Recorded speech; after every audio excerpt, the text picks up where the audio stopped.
నమస్తే, welcome to #you. నేను మీ Rajesh. BRS పార్టీలో ఉంటూనే జాగృతిని లేపే ప్రయత్నం చేస్తుంది ఎమ్మెల్సీ కవిత. సో ఇప్పుడు తెలంగాణ రాష్ట్ర రాజకీయ వర్గాల్లో ఎమ్మెల్సీ కవిత వేస్తున్నటువంటి అడుగులు అందరికీ కలవరపాటుకు గురి చేస్తూ ఉన్నాయి. మరీ ముఖ్యంగా బీఆర్ఎస్ పార్టీకి చుక్కలు చూపిస్తోంది ఎమ్మెల్సీ కవిత. అంటే ఇప్పుడు ఒక రకంగా చెప్పాలంటే ఆమె బల నిరూపణ చేస్తోంది.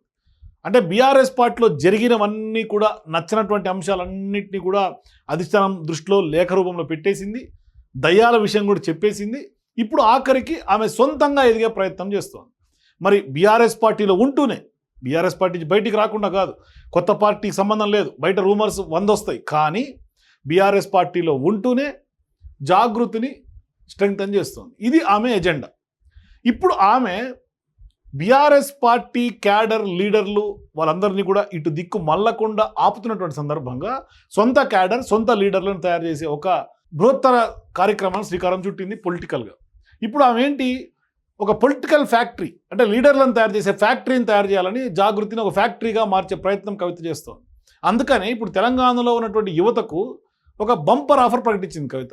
ఏంటి అంటే, సో ఎట్లయితే సింగరేణికి సంబంధించినటువంటి ఆ కార్పొరేట్, అంటే అక్కడ ఉన్నటువంటి సంస్థ, కార్మిక సంస్థను ఏ విధంగా అయితే స్ట్రెంగ్తన్ చేసే దిశగా కమిటీ వేసుకొని ముందుకెళ్ళిందో, ఇప్పుడు యువతను కూడా ఆ దిశగా కొంత లీడర్లుగా తయారు చేసే అంశాన్ని ఆమె ముందుకు అడుగులేస్తుంది. అందుకనే ఇప్పుడు తాజాగా కవిత లీడర్లకు సంబంధించినటువంటి శిక్షణా కార్యక్రమంలో ఆమె ఎమ్మెల్సీ కవిత కీలక వ్యాఖ్యలు చేశారు. మరోవైపు యువతకు శిక్షణా తరగతులు నిర్వహించారు.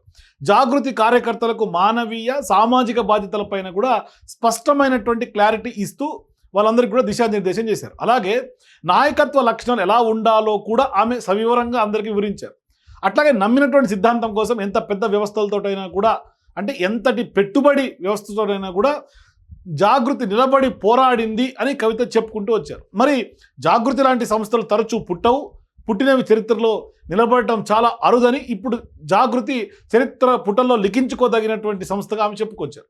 ఇది కేవలం ఒక సంస్థ మాత్రమే కాదు, ఒక ఉద్యమంగా ప్రజల్లో పెంపొందించాలన్న లక్ష్యంతోనే ముందుకు సాగుతోందని కూడా స్పష్టంగా చెప్పారు. సో ఇప్పుడు కవిత యువతని నాయకత్వం వైపు అడుగులేస్తోంది. నాయకత్వం అంటే హోదా కాదని చెప్తూనే ప్రజాస్పృహ అని కూడా చెప్పుకుంటూ ఇంట్లో ఉండే ఇల్లాలే మొదటి లీడర్ అని మహిళలను ఉద్దేశించి ఆమె మాట్లాడారు. ఇంట్లో ప్రతి ఒక్కరి అవసరాలకు ముందుగా గుర్తించి తగినంత జాగ్రత్త తీసుకునే మహిళలే నిజమైనటువంటి నాయకులని చెప్పుకొచ్చారు. అదేవిధంగా ప్రజలు వాళ్ళ సమస్యలు అడిగి తెలుసుకొని పరిష్కార మార్గాలను అన్వేషించేవాడే నిజమైనటువంటి నాయకుడని ఆమె అభిప్రాయపడ్డారు. అంటే సామాజిక స్పృహే మంచి నాయకుడి ప్రథమ లక్షణం అని కవిత యూత్కి సందేశం ఇచ్చారు. ఇక ఇంట్లో ఉన్నటువంటి చెత్తను పక్కింట్లో పడేయకుండా చూసుకోవటమే సామాజిక స్పృహ అంటూ కూడా ఉదాహరణతో కూడా వివరించారు. సో ఇప్పుడు జాగృతి కార్యకర్తలు ఈ స్పృహతో సేవా మార్గంలో ముందుకు సాగాలని ఆమె పిలుపునిచ్చారు. సో ఆమె స్పీచ్లో బట్టి చూస్తే, ఆమె యువతని లీడర్లుగా కన్వర్ట్ చేసే విధానాన్ని చూస్తుంటే, లీడర్షిప్ క్వాలిటీస్ని బిల్డ్ చేస్తుంటే, మరి భవిష్యత్తులో బీఆర్ఎస్ పార్టీలో ఉన్నటువంటి లీడర్లతో మాకు పని లేదు, మేము ఓన్గా బిల్డ్ చేసుకుని, అంటే రీబిల్డ్ చేస్తోంది. గతంలో జాగృతి చాలా క్రియాశీలకంగా ఉద్యమం చేసింది, కానీ ఇప్పుడు రీబిల్డ్ చేస్తోంది ఎమ్మెల్సీ కవిత. అందుకనే ఇప్పుడు రీబిల్డ్ చేసి ఒక ఫోర్స్గా తయారైతే తెలంగాణ రాష్ట్ర రాజకీయాల్లో కవిత ఒక స్పెషల్ ఫోర్స్గా అందరి ముందు సవాల్ చేసేలాగా నిలబడే అవకాశాలు ఉంటాయి. ఇప్పటికే ఆమె అనేక పోరాటాలు చేశారు. బీసీ రిజర్వేషన్కి సంబంధించి ఆమె పోరాటం సఫలీకృతమైంది. బనకచర్ల విషయంలో ఆమె నిలదీసి తెగేసి కొట్లాడి మరి ఆమె ఇప్పటికి కూడా పోరాడుతూనే ఉన్నారు, నిలదీస్తూనే ఉన్నారు. అనేక అంశాల్లో కవిత తనదైనటువంటి శైలిలో ప్రభుత్వాన్ని, అటు అందరినీ కూడా క్వశ్చన్ చేస్తూ కొంత అడుగులు రాజకీయంగా ముందుకు వేస్తున్నారు. చాలా వ్యూహాత్మకమైనటువంటి అడుగులు వేస్తున్నారు. అందుకనే ఇప్పుడు ఆమె జాగృతి సంస్థని కాస్త కొంత యువత, కొంత పెద్దపీట వేసే దిశగా యువతను లీడర్స్గా, నెక్స్ట్ జనరేషన్ లీడర్స్గా కనుక మారిస్తే నిజంగా జాగృతి సంస్థ కాదు, జాగృతి ఫౌండర్గా ఇప్పుడు కవిత కూడా చరిత్ర పుటలో నిలిచే అవకాశాలు ఉంటాయి. అందుకనే ఇప్పుడు కవిత ఒక పొలిటికల్ ఫోర్స్గా తెలంగాణలో ఎదుగుతూ ఉంటే ఖచ్చితంగా బీఆర్ఎస్ పార్టీకి నిజంగానే నిద్రలేని రాత్రులు గడిపే అవకాశాలు ఉంటాయి.